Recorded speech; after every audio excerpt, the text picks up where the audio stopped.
Can you make a video on different types of pathways? Don't worry dude, I've got you covered. Hello everyone, welcome back to another video with me, Mystical Plays, and in today's video we're doing pathways.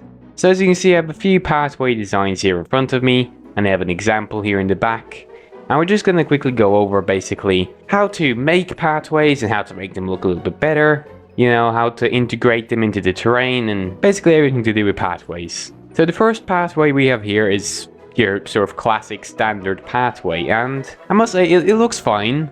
I think the key with pathways is, especially if you want one that doesn't really look like it's been used too much, you know, it's just like people been walking across it a lot, then you want to, you know, you don't want to have hard edges for the pathway. So like as you can see here, we have, you know, just the pathway and there's a little bit of grass. You can't really make out where the actual border of the pathway is, and it basically makes it look like it's been less used.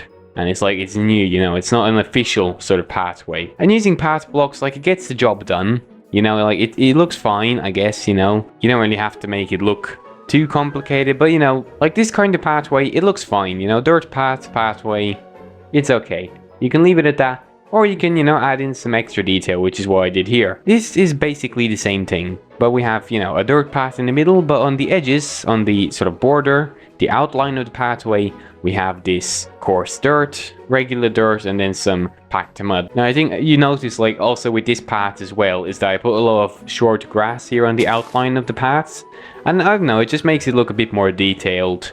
And since there's no short grass in the middle of the pathway, it looks like it's being used, it's being walked through, so the grass doesn't grow in the middle of the path. Yeah, overall I think it's quite simple. It's a little bit more complex than this, but you know, it's a little bit more detailed as well. It looks a little bit better. And then we have the stone pathway, and this one is probably my favorite out of the bunch. It's basically a stone pathway, but it looks like it's been there for a while. So it looks actually like it's quite decayed, you know, it's this moss growing up the side of it, you know, there's grass growing in between some of the stones. So like it definitely looks like it's being used and is being walked on a lot. And then for the outline, you know, to sort of easier transition to the grass, we have more dirt on the outside and then, you know, some short grass. I think this pathway looks quite nice. And again, the key is to not have a solid border. So like if you want a newer looking road, a newer looking pathway, then you could have just a solid border. You could just have it going straight. But this is meant to look a bit older, a bit more worn down, and that's why it looks, you know, a little more all over the place basically. Then I guess the next thing we have over here is a sort of old road. So as you can see with this road, I actually put the regular deep slate on the outside, since it's lighter and it looks like the road has been more worn down on the outside, because that's where, you know, the tires of a car would normally go. They'd be on the outside, and in the middle it's the least worn down because we have our, you know, regular cobble deep slate, and just no cars go over the middle of the road basically. Of course, if you wanted this road to look newer, you would get rid of the, you know, the short grass growing around it and just sort of patch up any grass along the way and just make it all straight. And that'll basically make it look a bit newer, a little bit more modern as well. Now our last example for pathway is this one over here, and this is not really a pathway. So basically this track is meant to be like a car just sort of drove over a field and left this basically. I guess multiple cars, you know, like a few cars would have went this way, and you know, it also looks like people cycle up and down here, or cars go up and down. So yeah, that's basically it for this road. I also put a lot of moss near the path so that the grass doesn't spread to the dirt, because then it would just turn into grass and it would be a bit counterproductive. And you could also make a path like that, but just out of coarse dirt and dirt, like that would work as well.